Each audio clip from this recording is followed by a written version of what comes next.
Welcome to another edition of the Broad Podcaster featuring me, Jennifer Fierro, here in the Highland Lakes, and welcoming in Art Dlugach, the voice of the Llano Yellow Jackets, somebody who's going to come in and fill us in on what's happening in Llano County, sports-wise, and we'll talk about the other remaining high schools in Burnett County. Art, I think we wanted to start with baseball and softball. I'm going to give you first crack. Just pick a sport and we'll go from there. Well, both teams doing very nicely. The girls are 4-1 after obviously 5 games of district, only 3 to go. So they've pretty well clinched second place. A good win over Lago Vista several nights ago, 11-1, which coincidentally was the score of the first time they met. So considering that Lago is going up to 4A, it's nice to say goodbye to them with all due respect. And they were very nice to me during the broadcast, by the way. With all due respect, the Jackets beating them on their last 2 softball games, both 11-1. Llano, led by Gwen Burnett, the outstanding sophomore athlete, hitting .550 with a couple of home runs. Paige Bauer, a couple of years in Llano after being at Brady, she's hitting .400. Madison Klepper, .439, along with Skylar Brown. And Madison is the outstanding pitcher for Llano, could very well be the district player of the year. She's averaging about 2 strikeouts per game. So, big game against Comfort on Thursday night, April 14th. And if Llano wins, they will have clinched second. They still have a shot at first, but that's going to be difficult because Blanco leads, and Blanco's already beaten Llano once and will be very tough in their return match. But Comfort, Llano beat in the first game they played 2-1, and so it should be a good one on Thursday night, the 14th. Playing on Thursday because Friday is Good Friday. So anyone in the Llano area, come on out and watch that game or listen on KITY Radio 102.9 FM. Yeah, you're calling that game, right? Yes. Okay, I'm kidding. All right. You want me to fill you in on the softball? Go ahead. Okay, before we move on to baseball. Yes. Y'all have how many games left in the regular season in softball? 3. 3. And that's where Burnett is right now. Marble Falls, as we've already talked about, they got run rules. Right now, they're in a rebuilding mode. Just have the one varsity team. They keep getting run ruled in 25-5A. I don't see that changing anytime soon. With the drop to 4A, maybe that'll give us a chance. And we talked about, you're saying goodbye to Lago Vista. Lago Vista's coming into the non-football district for Lampasas, Burnett, and Marble Falls.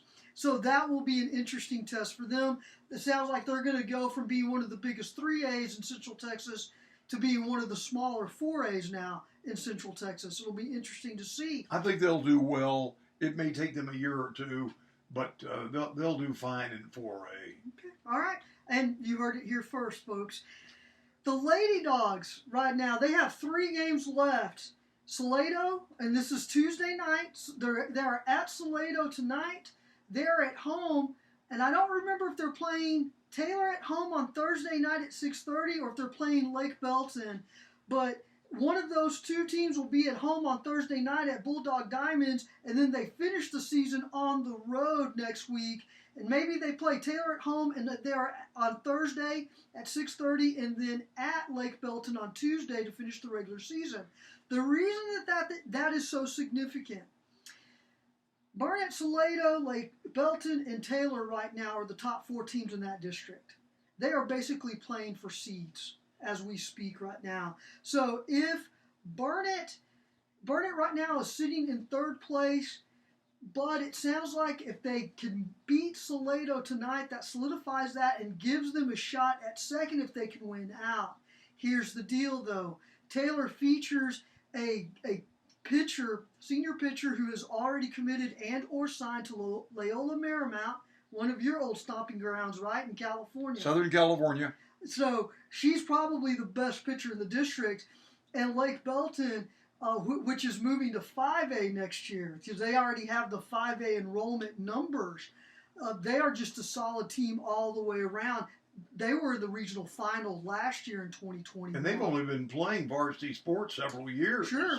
Back when one of our good friends, Bob Shipley, was the AD at Belton High School, maybe around the time Bob decided to go back to UT and work for either, I want to say Tom Herman or Charlie Strong. I forget which one now. But anyway, the point is that with 3 games left, Barnet controls its own destiny right now. Faith Academy, haven't heard much about the Lady Flames. I know that they had been trying to get a few things going over there on their end. I think that they are also have so many kids that are on that team that are just now learning to play softball. A lot of them have never picked up a softball in their lives. They're so good at track every season and tennis. Yes, I believe. And we will get to the track because Faith Academy just had their track meet yesterday, district track meet yesterday. That's in one of our segments here coming up shortly. So that's all I know right now on the softball. Do you want to go ahead and go into your baseball? Yes, the Jackets played at Lago on Friday night and scored 5 runs in the top of the first inning. In the bottom of the first, Maddox Green, the ace pitcher, not a bad batter either, but just an outstanding pitcher, he falls on the mound at Lago, and I mean he is flat on his back. Well, he wound up having a terrible second inning, and the Vikings scored 7 times. Well, he was removed from the game. My understanding is he's okay and will be able to return to the Jackets lineup and will not have to really pitch against Comfort. They're not very good. The last time they played, it was 19-0. But he will be able to face Blanco in what should be a big game. The Jackets have lost twice. It looks like 3rd place for the baseball team of head coach Todd Doucette. And I would know that'll mean they'll play the 2nd place team in the first round of the playoffs from their companion district.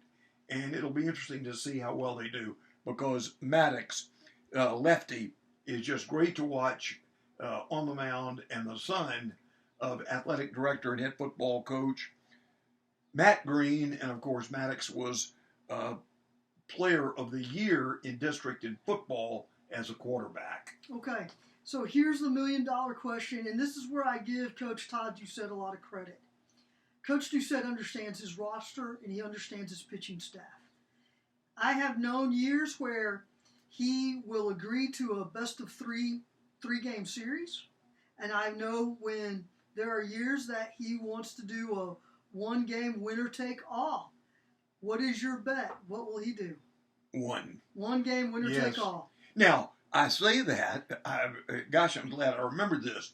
Jackson Dillard came in and relieved Maddox after he had the back injury at Lago Vista and did an outstanding job.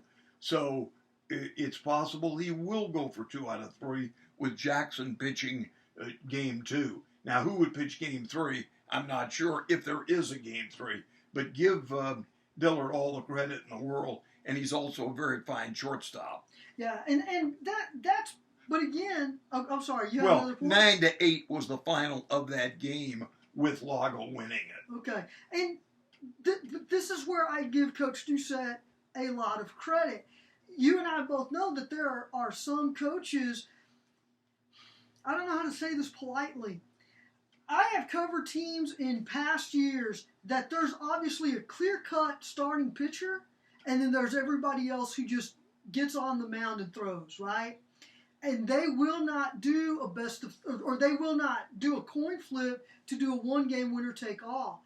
Coach Doucette has never been afraid to do that. And I give him lots of credit for that because he understands his roster. He's always understood his pitching staff. And he's been able to develop some great pitchers. But more than that, he does what I always, as a fan, what I want a coach to do. Give my team every opportunity to win. Well, I'm sure that the other coaches feel the same way. And they know their pitchers just as well as Coach Doucette knows his. So it all comes down to that coin flip, which is always very interesting. Okay. That's it for the first segment. We're going to close this one out. We are going to come back and talk about more spring sports right after this.